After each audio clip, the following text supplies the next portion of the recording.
A l'Anoia, on hi ha el molí paperer de Capellades, va ser un dels centres de producció de paper més importants d'Espanya durant els segles XVIII i XIX. Al museu hi té una maqueta on es veu com es feia paper antigament. Al principi, per fer paper s'utilitzaven cordes, xarxes de pescar, draps i fins i tot veles de vaixell, o sigui que el concepte de reciclar és inherent al paper.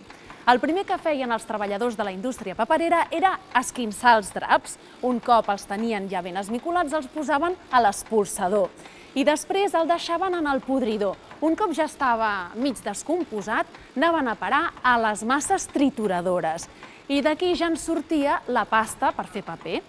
D'aquí ho posaven a la tina, barrejat amb aigua, i el que feien ja era fabricar els fulls de paper manualment, un a un. Aquí tenim la pasta de paper que hem portat, que en realitat el paper és simplement una reunió de fibres que formen una làmina. Exacte.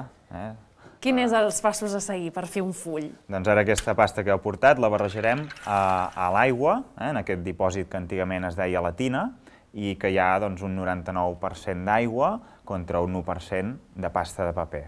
El que fem és introduir-la a la tina i ara el que cal és remenar, perquè si no aquesta pasta queda al fons de tot i no ens interessa, perquè no podem tornar-la a recollir.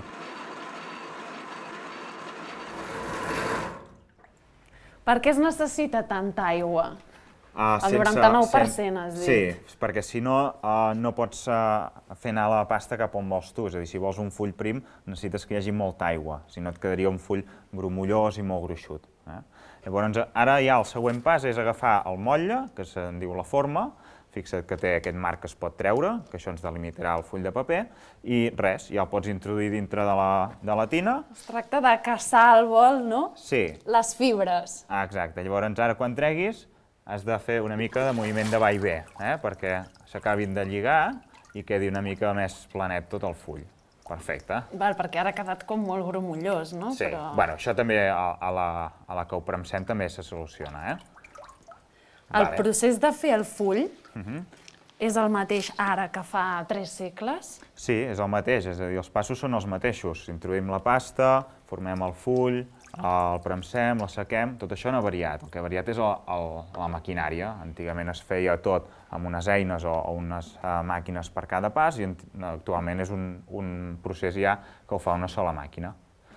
Ara deixem aquí que s'escorri l'aigua. Aquí fixa't que està degotant, però la pasta queda adherida per l'efecte de l'aigua. Per tant, el que hem de fer ara és traspassar aquesta làmina de paper cap a un feltre o una baieta. Que el tenim? Aquí el tenim. Aquí. Llavors, tu mateixa, si em vols ajudar... Sí, tal qual, Tal qual. Ara es tracta de pressionar per tot arreu, per desprendre el paper damunt d'aquest feltre, d'aquesta baieta.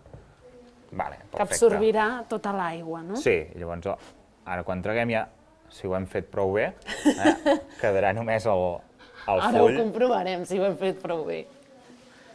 Vinga, tibem cap amunt i... Epa! Perfecte. Aquí tenim el full ja format a damunt del feltre de la baieta.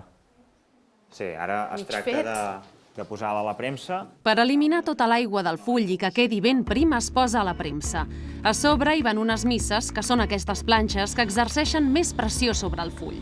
Uns 300 quilos per centímetre quadrat. Aquí es veu com va degotant l'aigua. Saps què m'ha sorprès? Que m'esperava que el mirador, que és on s'assecaven els fulls, fos un terrat.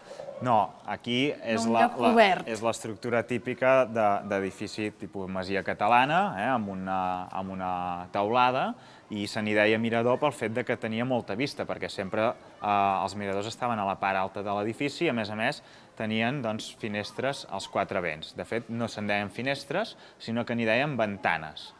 I no és un barbarisme, No és un barbarisme, sinó que en realitat ventana ve de vent, i el que els interessava era deixar entrar el vent perquè s'assequés el paper.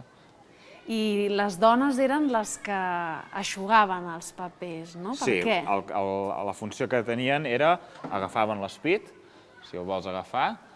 Que és aquest estri, molt bé. Sí, llavors es posa a la part central del full i una altra de les dones que treballava aquí el que feia era amanir-lo, que vol dir doblegar el full i deixar-lo ja ben centrat. Clar, ara és molt delicat el full, no? Sí, per això fem servir l'eina aquesta, l'Speed, per evitar malmetre més el paper. Aquest format de paper és un DIN A3? Seria una mida similar a un DIN A3, seria un 32-44, perquè antigament és la mida que es feia, perquè el que en deien en castellà és un pliego de papel, perquè es relligava pel mig, tal com hem estès nosaltres, es relligava, i cada una d'aquestes parts seria una pàgina d'un llibre.